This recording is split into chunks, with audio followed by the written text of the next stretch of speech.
fait, j'ai pris 6 mois de mon temps pour organiser mon voyage. Donc j'ai fait 3 mois principalement de réflexion. Je me suis renseigné auprès d'une organisation web qui organise des séjours un peu à l'étranger, soit du volontariat, soit des séjours linguistiques. Là, j'ai un peu regardé ce qu'ils proposaient. Je me suis dit bon, dans quel pays je voulais aller. Ça dépendait bien sûr du temps que je voulais consacrer à chaque pays. Et ensuite, les 3 mois suivants, j'ai en fait clarifié et programmé tout mon itinéraire.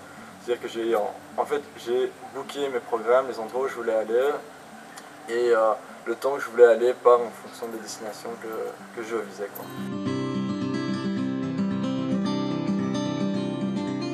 C'était environ, je pense, une dizaine de mois. Ça a été un voyage réellement magnifique, mais sur une longue période de temps.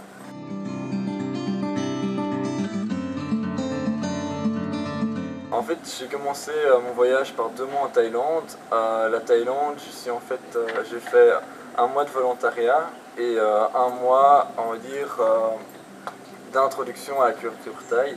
Donc c'était divisé en 4 semaines. Les premières semaines, c'était la culture. On a appris comment vivaient réellement les Thaïlandais.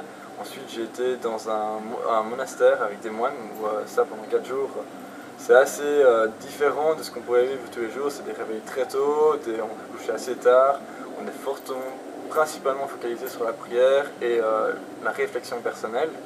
J'ai fait aussi un programme de boxe thaï, c'était magnifique, quoi. Franchement, on se réveillait, il était 5 h du matin, il n'y avait encore personne, sauf les chiens, quoi. Dans la rue, on était tout seul. Puis j'ai été courir, je faisais environ 10 km tous les matins pendant une semaine. J'étais avec des petits Thaïlandais qui, moi j'étais avec mes baskets achetées sport, et eux ils étaient avec des belles petites chaussures. Normalement, j'avais limite envie de leur donner mes baskets, quoi. C'était trop génial.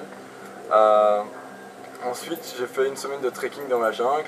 Là, pas de chance pour moi, je suis tombé dans la période de mousson, mais réellement, c'était juste, on va dire, une virgule sur cette semaine, parce qu'après on voit des forêts, on voit la jungle, on voit des cascades, des chutes d'eau magnifiques, des lacs incommensurables, quoi. Après ça, je suis parti une semaine de plage, où ça c'était bien sûr, on va dire, après l'effort, le réconfort. Donc ça c'était farniente, soleil, pendant une semaine, quoi. Et pour la deuxième partie, en fait, qui était mon volontariat, là on a été travailler donc, avec d'autres volontaires, qu'on était dans des maisons. On allait dans des écoles, donc soit on peignait, soit on refaisait du carrelage.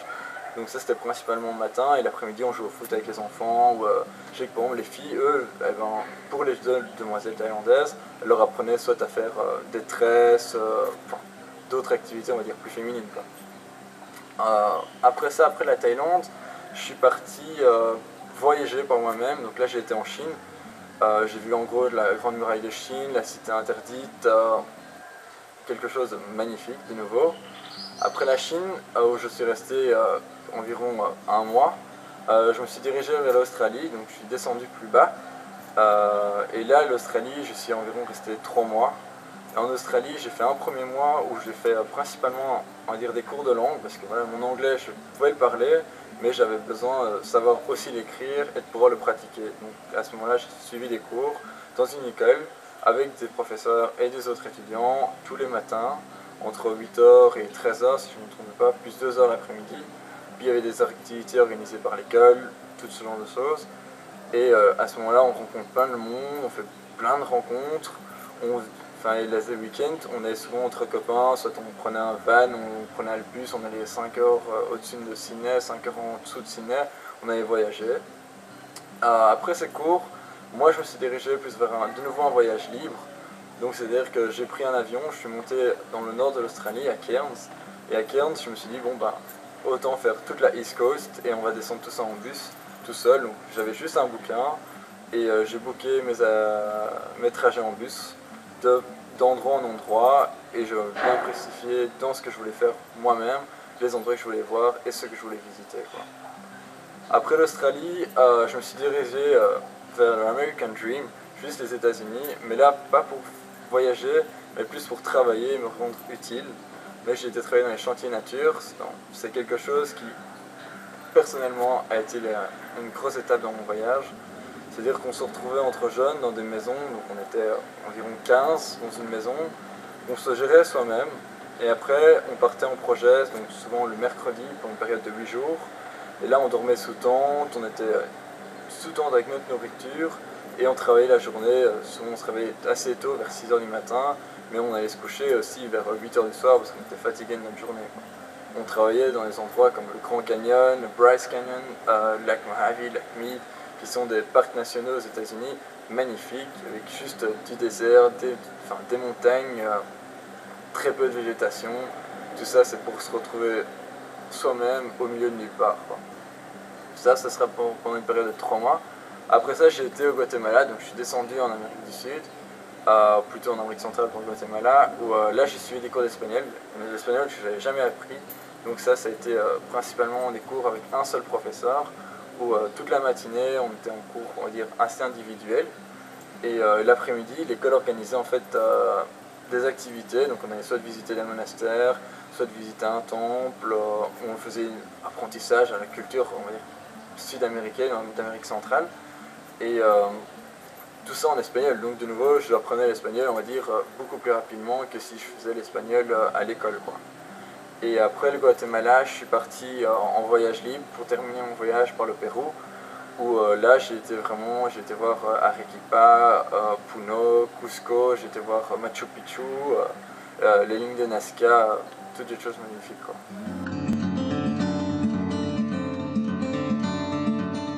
Bah, j'ai des bons et des mauvaises choses à raconter, mais comme un voyage, j'ai fait de toutes bonnes choses et de mauvaises choses. On va dire dans les mauvaises choses, j'ai eu la malchance d'avoir 2 avions annulés quand j'étais dans la fin de mon voyage, entre guillemets, à l'aéroport de Lima, où là j'ai attendu 15 heures, mais bon, on va dire, c'est une étape du voyage, quoi, c'est inévitable. Mais il y a aussi d'autres choses magnifiques, comme en Australie, j'ai été voir la Grande Barrière de Corail, et là j'étais juste avec un masque et un tuba. Et oui, j'avais des palmes aussi, et j'avais mis de la crème solaire sur le dos, ça c'est assez important.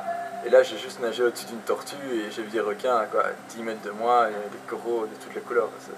Des anecdotes, j'en ai des milliers à raconter, quoi.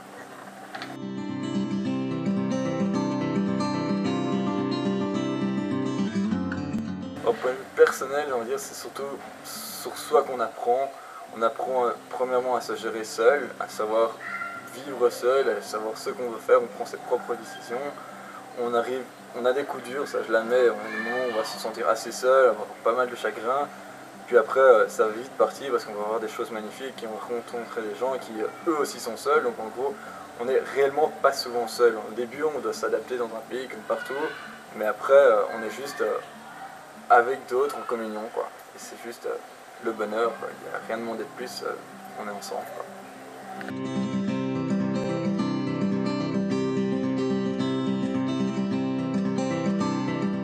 Une dizaine de mots, je prendrais chaque pays, j'y mettrais juste un adjectif pour chaque pays.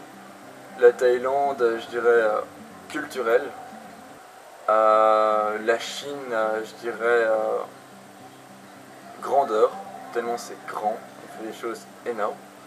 L'Australie, la beauté des paysages, la beauté marine, il y a tellement de choses à dire. Les États-Unis, ça je dirais plus les principes physiques, quoi. Comme je travaillais dans des projets, des chantiers nature, là c'était plus musculairement parlant que je travaillais. Le Guatemala, ça c'était, on va dire, comment dire, apprendre une nouvelle culture, une culture sud-américaine totalement différente de la nôtre. Et le Pérou, un pays qui se laisse vivre, quoi.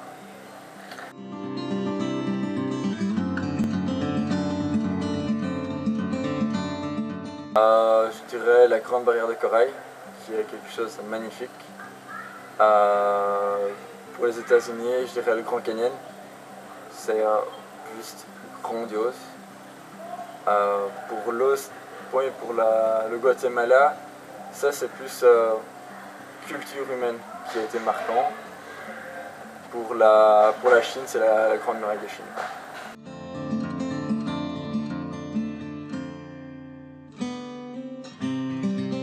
Bah, ça varie en fonction des endroits où on était. Donc, par exemple en Thaïlande, on était donc dans des maisons entre jeunes, donc entre volontaires.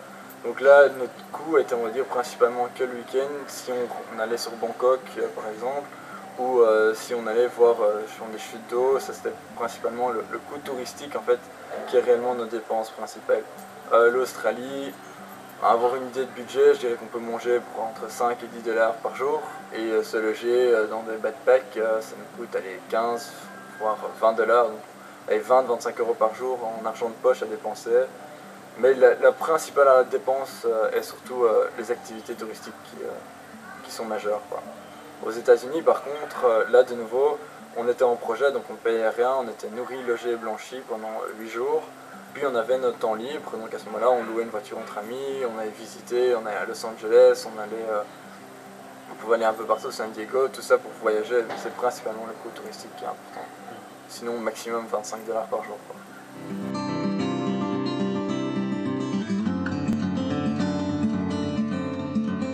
C'est un coût, oui, mais on va dire si c'est à refaire, je signe tout de suite, quoi.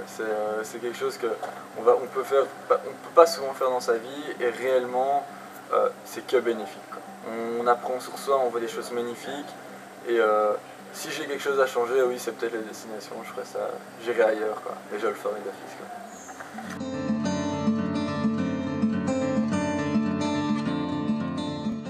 Les avantages, on va dire, on voit des choses magnifiques. On voyage seul, on apprend sur soi, on découvre des populations, on découvre d'autres jeunes qui sont aussi seuls à voyager. Les inconvénients, on est seul, oui, c'est un avantage comme un inconvénient, je vais le dire. Le problème, c'est qu'on a peu de flexibilité dans un tel voyage, c'est que c'est un voyage qu'on prépare 6 mois, voire 3 mois à l'avance. Donc nos dates sont bien prédéfinies avec les billets d'avion, donc ça nous laisse peu de marge de modification sur les lieux, quoi. Donc ça, c'est peu de flexibilité, c'est un de mes principaux inconvénients. Mon meilleur souvenir, difficile à dire, mais je dirais avoir nagé avec une tortue sur la Grande Barrière de Corail, quoi. Ça, c'est quelque chose de plus marquant, quoi.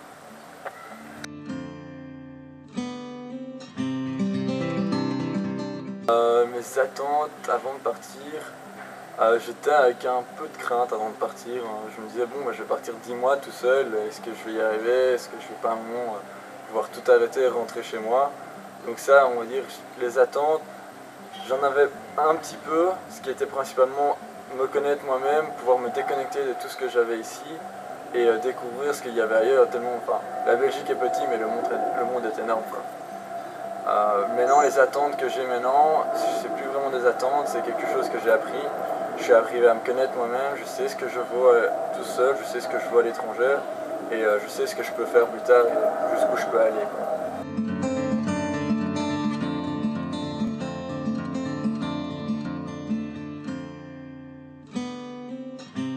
If I can give just a tips, it's do it.